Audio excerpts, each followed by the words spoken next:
बिस्मिल्लाहिर्रहमानिर्रहीम।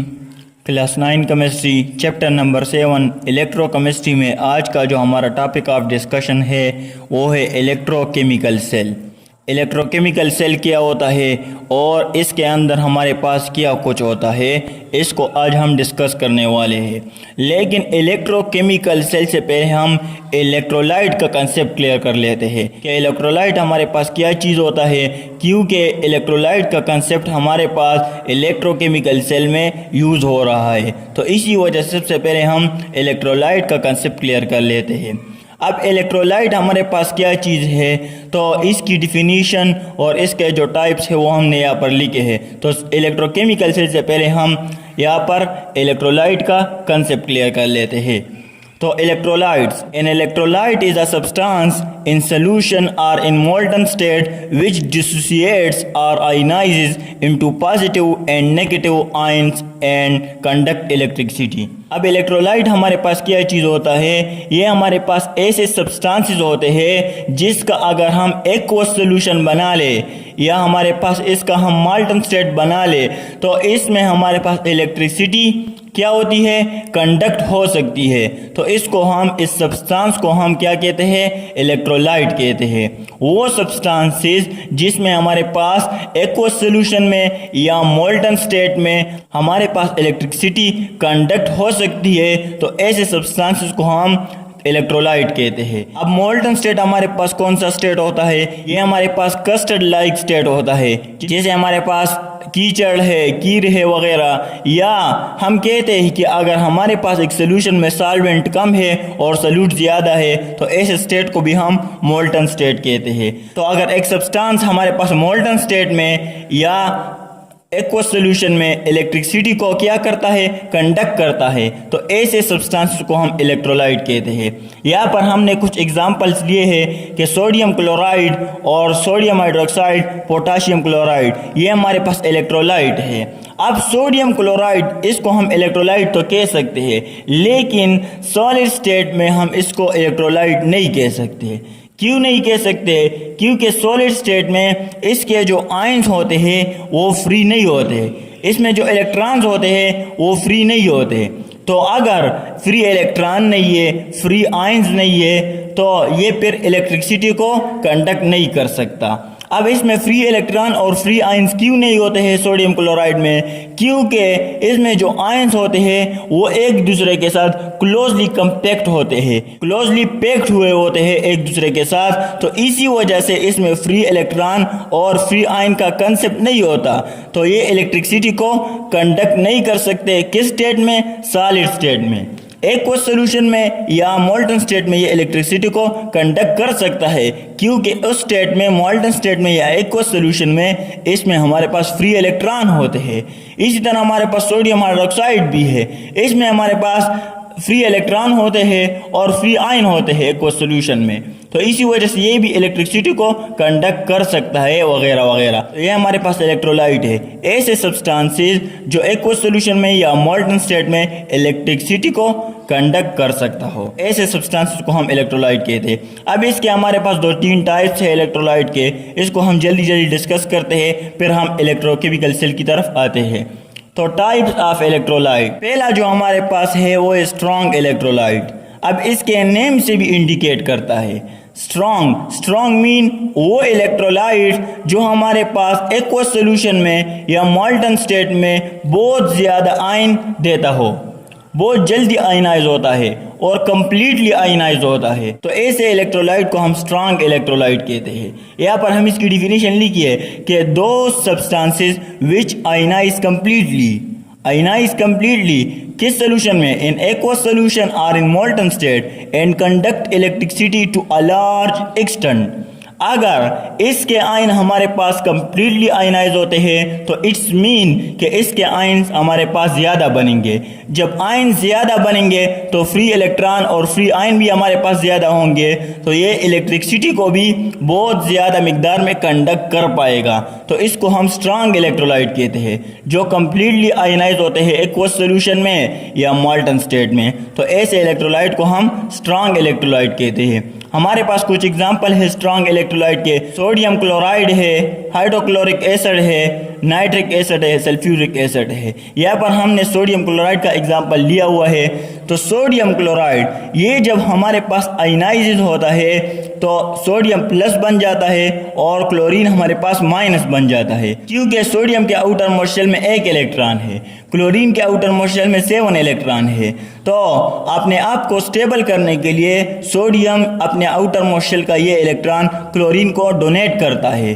तो सोडियम के इनर शेल में 8 इलेक्ट्रॉन पूरे होते हैं, तो ये भी हमारे पास स्टेबल हो जाता है और क्लोरीन भी ये इलेक्ट्रॉन एक्सेप्ट करके हमारे पास स्टेबल हो जाता है। तो sodium plus plus chlorine ion हमारे पास बन जाते हैं, इसके आयन्स हमारे पास बन जाते हैं। तो जितने हमारे पास सोडियम आयन ज़्यादा होंगे, जितने हमारे पास क्लोरीन आयन ज़्यादा होंगे, तो ये इलेक्ट्रिसिटी को कंडक्ट कर पाएगा और लार्ज एक्सटेंट में कंडक्ट कर पाएगा। इसी तरह हमारे पास हाइड्रोक्लोरिक एसिड भी है, ये भी हमारे पास आयनाइज होने के बाद H plus plus chlorine minus हमारे पास बना लेता है। अब ये आयन्स हमारे पास जितने ज़्यादा होंगे ये उतने मकदार में हमारे पास इलेक्ट्रिसिटी को कंडक्ट कर पाएगा। तो ये हमारे पास स्ट्रांग इलेक्ट्रोलाइट है। अब वीक इलेक्ट्रोलाइट कौन से इलेक्ट्रोलाइट होते हैं, इसके नेम से भी इंडिकेट करता है। वहाँ पर स्ट्रांग इलेक्ट्रोलाइट था, यहाँ पर वीक इलेक्ट्रोलाइट है। तो ऐसे सब्सटेंसेस जो कि आयनाइज तो हो जाते हैं, आयंस में कन्वर्ट तो हो जाते हैं, लेकिन स्लाइडली कन्वर्ट होते हैं, पार्शली कन्वर्ट होते हैं, बहुत कम मिकदार में आयंस में कन्वर्ट होते हैं।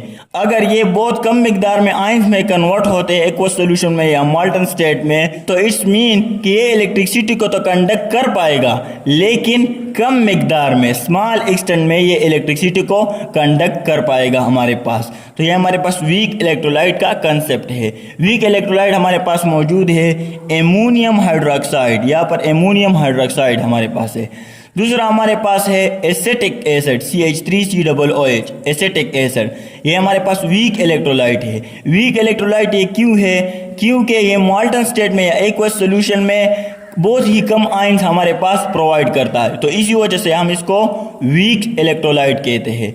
यहाँ पर इसका रिएक्शन हमने लिखा हुआ है, एमोनियम हाइड्रोक्साइड हमारे पास मौजूद है। जब ये हमारे पास आयन में कन्वर्ट हो जाता है तो NH4 प्लस हमारे पास देता है, प्लस हाइड्रोक्सल आयन हमारे पास देता है। अब इसके आयन हमारे पास बहुत कम होंगे, स्मॉल एक्सटेंट में आयन में कन्वर्ट होता है। तो अगर इसके आयन कम होते हैं तो इट्स मीन कि ये इलेक्ट्रिसिटी को भी बहुत कम मिकदार में कंडक्ट कर पाएगा। इसी तरह हमारे पास एसेटिक एसिड है CH3COOH, ये जब हमारे पास आयन में कन्वर्ट हो जाता है तो एसीटेट आयन बन जाता है, CH3COO माइनस बन जाता है, इसको हम एसीटेट आयन कहते हैं, प्लस H प्लस हमारे पास बन जाता है, ये आयंस में कन्वर्ट हो जाता है। तो ये वीक इलेक्ट्रोलाइट का कंसेप्ट है। स्ट्रांग इलेक्ट्रोलाइट का मतलब क्या होता है कि एक सब्सटेंस हमारे पास कंप्लीटली आयनाइज होता है, कंप्लीटली डिसोसिएट होता है एक्वस सॉल्यूशन में और मॉल्टन स्टेट में, और वो लार्ज एक्सटेंट में इलेक्ट्रिसिटी को कंडक्ट कर सकता हो, तो इसको हम स्ट्रांग इलेक्ट्रोलाइट कहते हैं। वीक इलेक्ट्रोलाइट क्या होता है कि ऐसे सब्सटेंसेस जो हमारे पास आयनाइज तो हो जाते हैं, लेकिन बहुत ज़्यादा कम मिकदार में हमारे पास आयन प्रोवाइड करते हैं। अगर आयन बहुत कम होंगे तो ये इलेक्ट्रिसिटी को तो कंडक्ट कर पाएगा, लेकिन स्मॉल एक्सटेंट में। तो ये हमारे पास स्ट्रांग और वीक इलेक्ट्रोलाइट का कंसेप्ट है। नेक्स्ट हमारे पास है नॉन इलेक्ट्रोलाइट्स। अब नॉन इलेक्ट्रोलाइट्स इसके नेम से भी इंडिकेट करता है कि नॉन इलेक्ट्रोलाइट ऐसे सब्सटेंसेस जो हमारे पास आयनाइज ही नहीं होते, एक्वस सॉल्यूशन में या मोल्टन स्टेट में ये हमारे पास आयनाइज नहीं होते, तो इसी वजह से इसको हम नॉन इलेक्ट्रोलाइट कहते हैं।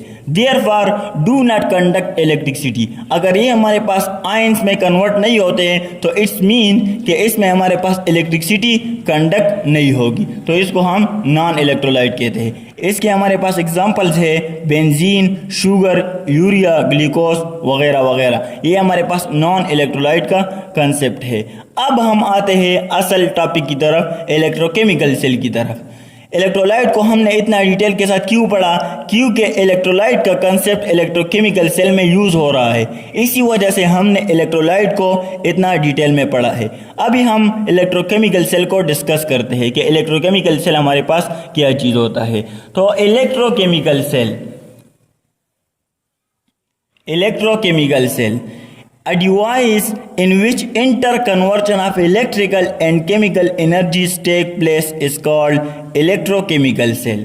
ये हमारे पास एक एनर्जी स्टोरेज डिवाइस है इलेक्ट्रोकेमिकल सेल, जिसमें इलेक्ट्रिकल एनर्जी केमिकल एनर्जी में कन्वर्ट होती है और केमिकल एनर्जी इलेक्ट्रिकल एनर्जी में कन्वर्ट होती है। तो इसको हम इलेक्ट्रोकेमिकल सेल कहते हैं। इसके हमारे पास 2 टाइप्स है। एक हमारे पास है इलेक्ट्रोलाइटिक सेल, या इसको हम इलेक्ट्रोलाइटिक सेल भी कहते हैं। दूसरा हमारे पास है गिलवानिक सेल, जिसको हम वोल्टिक सेल भी कहते हैं। अब इलेक्ट्रोकेमिकल सेल का मतलब क्या होता है, ये तो हमने जस्ट डिफिनीशन की है। अब इलेक्ट्रो का मतलब क्या होता है और केमिकल का मतलब क्या होता है।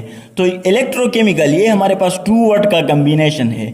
इलेक्ट्रो का मतलब होता है इलेक्ट्रिसिटी, इलेक्ट्रो का मतलब क्या होता है इलेक्ट्रिसिटी, और केमिकल का मतलब होता है केमिकल रिएक्शन, और सेल हमारे पास सेल। तो ये हमारे पास एक ऐसा सिस्टम होता है जिसमें हमारे पास केमिकल रिएक्शन होते हैं।